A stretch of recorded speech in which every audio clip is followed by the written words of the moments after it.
In today's video, we're going to go over how not to get hooked by phishing. And that's phishing with a PH, not an F. So what is phishing? Phishing is basically a scam sent out by email to make you do something, download something on your computer, or take an action like wire thousands of dollars out of your bank account. If you think about it, those scams that everyone's heard about the Nigerian prince that you've inherited a sum of millions of dollars. If you just give them access to your bank account, they'll put the email in there. That's a very non-sophisticated form of phishing, right? And that's been going on for years. The fact is, though, that cyber criminals have gotten way smarter, and phishing has become a lot harder to catch.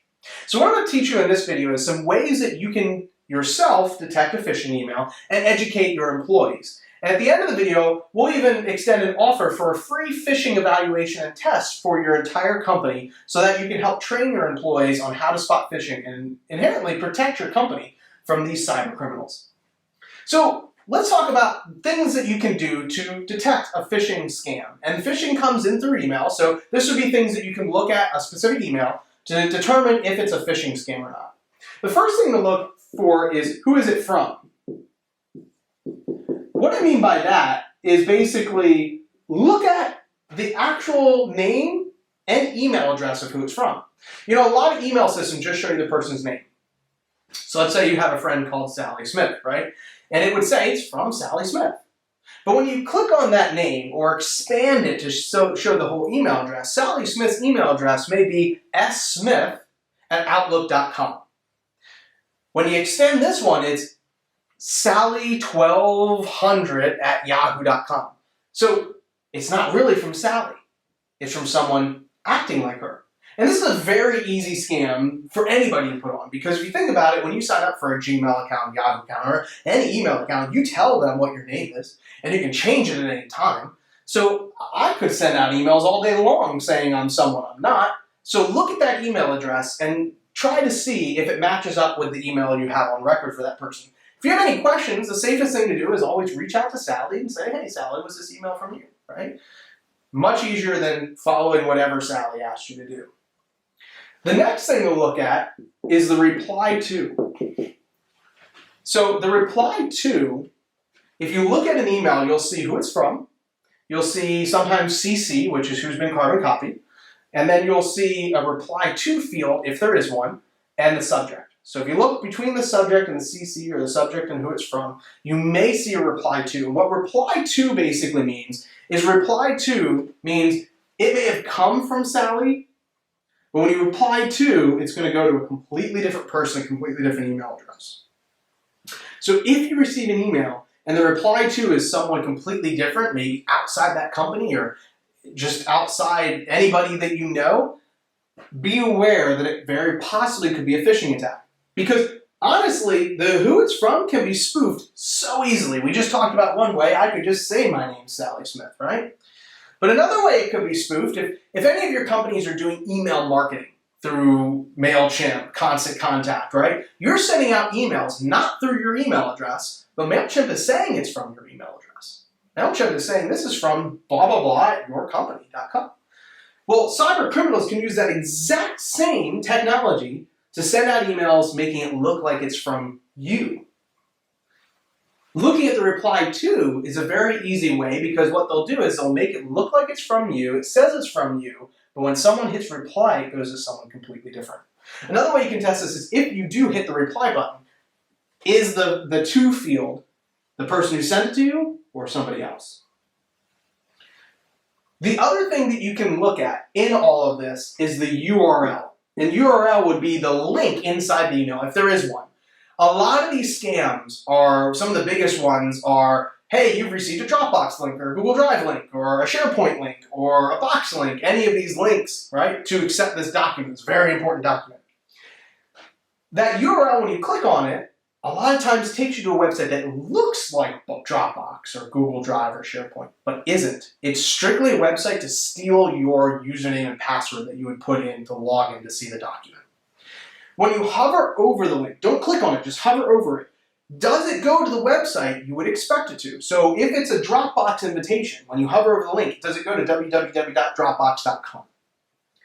Or is it going to www.hahaimstealingyourinformation.ru, which is another website? And some of these are very sophisticated. You have to be careful because if you look at the URL, I've seen some that say they're Dropbox links, and when you click on them, it's www.dr0p. So you got to be very careful and look at the URL.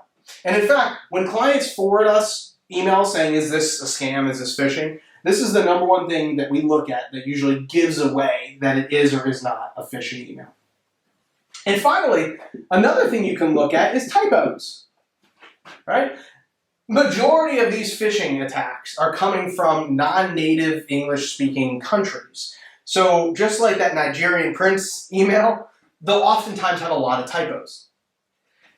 Look, the best thing you can do in all of this, if you're not sure, is forward it to your IT person or IT professional to have them look at it, or contact the person who sent it to you. Ask them if they sent you the email. Ask them if it's legit. If it's a link to Dropbox or Google Drive or SharePoint, log into your account with those services and see if that invite's there. It's the same kind of thing that I was taught very young about scams from people calling you from your bank and saying, hey, this is so-and-so from your bank. I want to verify your social security number and your phone number and your address, right? No, thank you. And then hang up and call your bank and verify. If that was really them, you calling out would be a much safer way. So this is some ways that you can detect and scan for yourself a phishing email.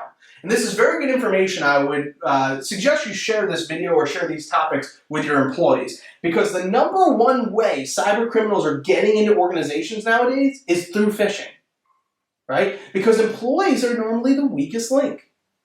So I'd recommend sharing this video and going through these topics with all of your employees.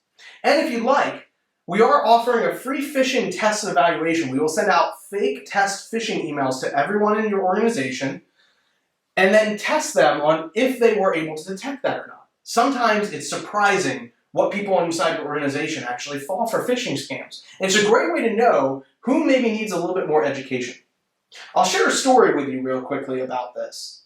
There was a bank recently that an employee got sent to jail because they found that he was wiring money out of people's accounts through his computer. Well, it turns out that he had fallen for a phishing scam. And he clicked on an email he shouldn't have. It downloaded a piece of software giving a cyber criminal access to the bank through his computer. The cyber criminal is wiring money through that guy's computer.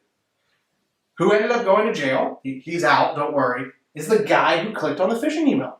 So since this is the number one way your employees are letting criminals into any organization, this is the thing that needs to be educated all the time. We even recommend as part of onboarding to do testing and education. For all of our customers, we do testing regularly, usually on a monthly or quarterly basis of every employee, and those employees that fail, we do follow-up education. So I promised we would offer a free phishing assessment for your company if you'd like to do it. You can go to creativeit.com/phishing. That's with a PH, not an S, not an F, excuse me. Go to creativeit.com/phishing with a PH. And what you want to do on that website is just sign up completely free for us to do an evaluation with your company. That link is down below, as well as my contact information. Of course, if you have any questions, feel free to reach out to me. I'd be happy to talk to you and talk a little bit more about phishing if you'd like. Thank you so much.